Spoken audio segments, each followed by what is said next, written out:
L'aventure, qu'est-ce que c'est? L'aventure, c'est des événements imprévus auxquels on n'était pas préparé. C'est des situations difficiles qui nous font sortir de notre zone de confort.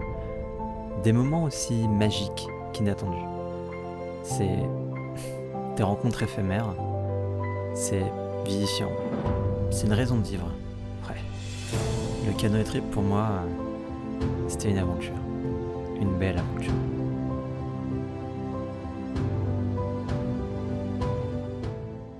Yo tout le monde, après cette petite intro poétique, je vais enfin vous parler du canoë trip en Suède.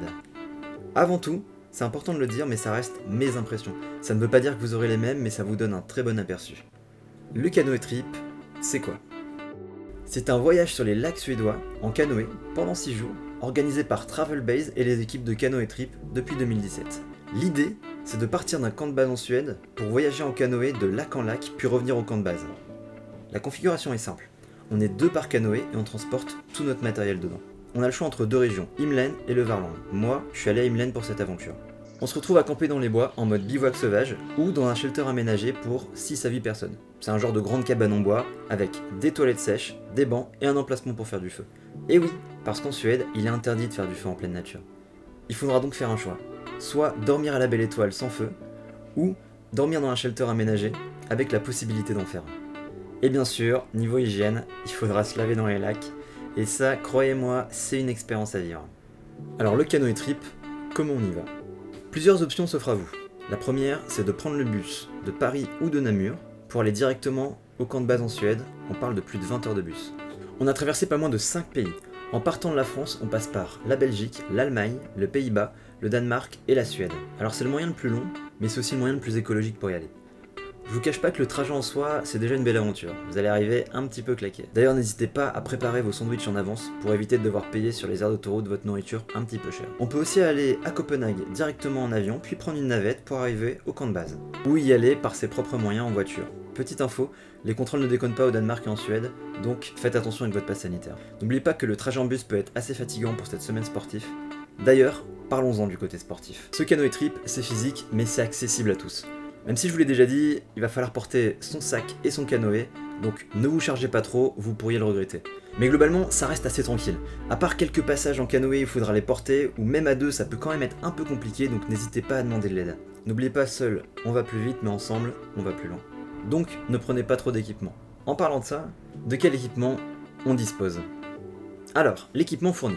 Lors de ce canoë trip, on a à notre disposition plusieurs équipements qui sont inclus dans l'offre. Évidemment, vous avez pendant 7 jours la location du canoë, même si je vais être honnête avec vous, vous utiliserez le canoë que pendant 6 jours, car le dernier jour, vous devez être présent sur le camp de base pour rendre tout le matériel.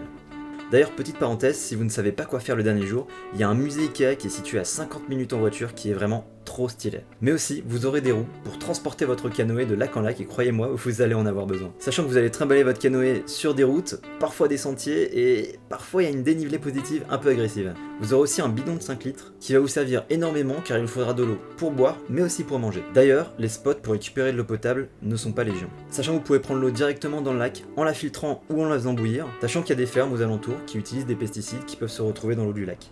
Il y aura aussi un énorme bidon étanche qui vous permettra de stocker toute votre nourriture, mais aussi quelques affaires sèches. Une grande partie de la nourriture est déjà sous un emballage plastique qui résistera très bien à l'eau. Sachant que vous aurez aussi un sac canoë trip étanche qui vous permettra de protéger vos affaires.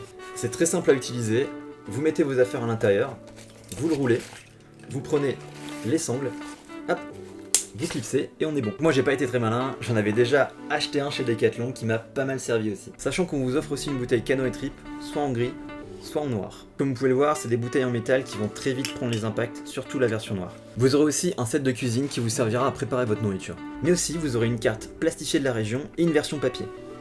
Juste là, qui est vraiment pratique. Je vous l'annonce tout de suite, elle survivra pas au voyage. Soit elle va tomber dans l'eau, soit elle va être trempée, déchirée. Vous aurez aussi un tracker GPS qu'il faudra activer une fois par jour pour montrer aux équipes que tout va bien. Mais aussi un gilet et des pagaies.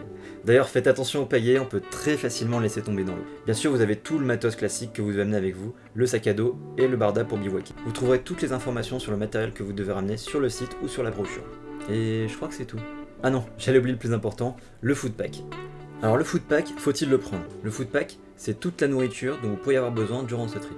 Il y a un peu de tout, mais il y a beaucoup de nourriture lyophilisée, vous allez en bouffer. Il y a du chili con carne, des pâtes, de la purée, bref, il y a de quoi faire. Mais aussi 2 pots de 800 g de raviolis, c'était trop bon. Pâte à tartiner, cracotte suédoise, beurre et café.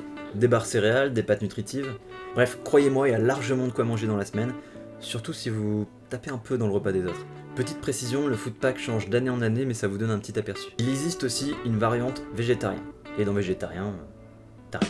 Je sais pas si on va la garder celle-là. Et le tout pour 95 €, c'est le prix que j'ai payé pour la session 2021.